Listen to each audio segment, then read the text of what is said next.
ప్రపంచంలో ఉన్న ఎన్నో వింతలు, విశేషాలు, విడ్డూరాలు, ఆశ్చర్యాలు, రహస్యాలు ఇటువంటివన్నీ మీరు తెలుసుకోవాలి అనుకున్నట్లయితే తెలుగు అన్నోన్ ఫ్యాక్ట్స్ ఛానల్కి సబ్స్క్రైబ్ అయితే చాలు.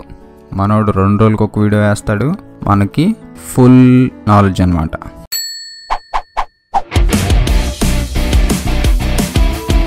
హాయ్ ఫ్రెండ్స్, నేను సాయి కృష్ణ. నేను ఈరోజు మీకు మన మొబైల్ స్క్రీన్ రికార్డ్ చేయాలి అంటే మనకి మంచి ఆండ్రాయిడ్ యాప్ కావాలి కదా.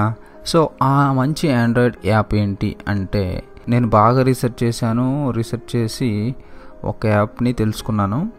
అదేంటి అంటే మనం గూగుల్ ప్లే స్టోర్లోకి వచ్చి స్క్రీన్ రికార్డర్ అని చెప్పి టైప్ చేస్తే మనకి ఇక్కడ స్క్రీన్ రికార్డర్ అనేసి ఒక యాప్ కనిపిస్తుంది. దీని మీద క్లిక్ చేస్తే రౌండ్గా ఉంటుంది, ఇక్కడ +5 అని ఉంటుంది. ఓపెన్ చేస్తే గుర్తుపెట్టుకోండి. ఓకే, ఇది 10 మిలియన్ పీపుల్ డౌన్లోడ్ చేసుకున్నారు. 1 కోటి మంది డౌన్లోడ్ చేసుకున్నారంటే మంచి యాప్ కాబట్టే కదా. సో మీరు కూడా డౌన్లోడ్ చేసుకోండి.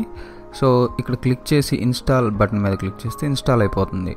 ఇది చాలా చిన్న ఫైల్ కానీ చాలా పవర్ఫుల్ అండి. ఇది స్క్రీన్ రికార్డర్ ఇన్స్టాల్ అవుతుంది. ఇన్స్టాల్ అయిపోయిన తర్వాత ఓపెన్ బటన్ మీద క్లిక్ చేయండి. ఇక్కడ access storage permissions is required to save recordings అంటుంది. ఎస్ అనేసి క్లిక్ చేయండి. ఇక్కడ కొన్ని పర్మిషన్స్ని దీనికి అలౌ చేయాలి. ఇప్పుడు మనకి స్క్రీన్ రికార్డర్ సాఫ్ట్వేర్ వచ్చేసింది. ఇన్స్టాల్ అయిపోయింది కాబట్టి ఇప్పుడు సెట్టింగ్స్ చేసుకోవాలి. సెట్టింగ్స్లో క్లిక్ చేస్తే ఇక్కడ రికార్డింగ్ డిలే అని ఉంటుంది. అంటే మనం 3 సెకండ్స్ అంటే రెడీ 1 2 3 స్టార్ట్ అలాగా 3 సెకండ్స్ పెట్టుకోవాలంటే 3 సెకండ్స్ చూపించి ఆ తర్వాత రికార్డ్ అవుతుంది. అట్లా మినిమైజ్ ఆన్ రికార్డ్ అంటే ఇది ఆఫ్లోనే ఉంచుకోండి.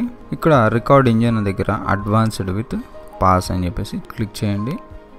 వీడియో రిజల్యూషన్లోకి వచ్చేసరికి వీడియో హై క్వాలిటీలో కావాలి కాబట్టి ఫుల్ రిజల్యూషన్ 1280x720 క్లిక్ చేసుకోండి. వీడియో ఓరియంటేషన్ అంటే ఆటో, అంటే మనం మొబైల్ని అడ్డంగా తిప్పినప్పుడు అది కూడా అడ్డంగా రికార్డ్ చేస్తుంది, నిలువుగా పెట్టినప్పుడు నిలువుగా రికార్డ్ చేస్తుంది. ఫ్రేమ్ రేట్ వచ్చేసరికి 30 frames per second పెట్టుకోవాలి. అందుకని ఎక్కువ పెట్టుకుంటే మనకి రెండరింగ్ లేట్ అవుతుంది. సో రికార్డింగ్ క్వాలిటీ 4 Mbps అంటుంది. ఇక్కడ చూసారా 20 Mbps వరకు మనం పెట్టుకోవచ్చు. దీంట్లో ఉన్న స్పెషల్ ఎఫెక్ట్ ఏంటంటే అదే 20 Mbps ఉన్న నాకు తెలిసి ఏకైక స్క్రీన్ రికార్డింగ్ యాప్ ఇదే. సో రికార్డ్ సౌండ్, మీరు మాట్లాడేటప్పుడు వాయిస్ రికార్డ్ అవ్వాలి అనుకుంటే ఇది ఆన్లో పెట్టుకోండి. ఇక్కడ అలౌ చేయాల్సి ఉంటుంది. సౌండ్ క్వాలిటీ కూడా మీరు మ్యాక్సిమం 128 kbps ఇచ్చారు. సో ఇది బాగానే ఉంటుంది. ఇప్పుడు సెట్టింగ్స్ అన్నీ అయిపోయాయి. ఇక్కడ పైన కనిపిస్తున్న రెడ్ కలర్ బటన్ కనిపిస్తుంది కదా, ఆ బటన్ మీద క్లిక్ చేస్తే రికార్డింగ్ అనేది స్టార్ట్ అయిపోతుంది. మనకు కావాల్సినప్పుడు మళ్ళీ మనం అక్కడికి వచ్చేసి రికార్డ్ అనేది ఆఫ్ చేసుకోవచ్చు. అప్పటి వరకు దీన్ని మినిమైజ్ చేసుకొని పెట్టుకోవచ్చు. ఫ్రెండ్స్, మీకు ఈ వీడియో నచ్చినట్లయితే లైక్ బటన్ మీద క్లిక్ చేయండి. ఇటువంటి వీడియోలు మరిన్ని చూడాలి అనుకున్నట్లయితే కింద కనిపిస్తున్న రెడ్ కలర్ సబ్స్క్రైబ్ బటన్ మీద క్లిక్ చేయడం ద్వారా మీరు నా ఛానల్కి సబ్స్క్రైబ్ అవుతారు. Friends, have a nice day.